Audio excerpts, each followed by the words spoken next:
আজকে তোমাদের ডিভিজিবিলিটির একটা হেভি ট্রিক শিখিয়ে দেবো, ঠিক আছে? এখানে কি কোশ্চেন দিয়েছে দেখো, কোন বড় সংখ্যা দিয়ে 187, 233 আর 279কে যদি আমি ভাগ করি তাহলে প্রতি ক্ষেত্রে আমার সেম ভাগশেষ থাকবে বা রিমাইন্ডার থাকবে, ঠিক আছে? এই ধরনের প্রবলেমগুলো ট্রিকই সলভ কী করে করবে। দেখো আমাকে এখানে 3টে নাম্বার দিয়েছে, সেই 3টে নাম্বারের মধ্যে আমি ওদের নিজেদের মধ্যে মাইনাস করে নেবো, আর মাইনাস করে দেখবো যে প্রত্যেকটা কেসে কী কী রেজাল্ট আসছে। যেমন 187 আর 233 এই দুজনের মধ্যে যদি আমি মাইনাস করে নিই তাহলে আমার আসবে 46, ক্লিয়ার? নেক্সট 233 আর 279 এই দুজনের মধ্যে যদি মাইনাস করি, এই দুজনের মধ্যে মাইনাস করলেও কত আসছে? 46। নেক্সট 279 আর 187 এর মধ্যে আমি মাইনাস করে নেবো, এই দুটোকে যদি মাইনাস করি তাহলে আসছে 92, ক্লিয়ার?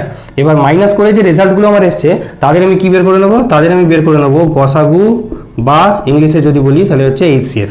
তাহলে 46 আর 92 এদের গসাগু কত হবে? এদের গসাগু 46ই হবে, কারণ 92 সরাসরি 46 দিয়ে ডিভাইড করা যায়।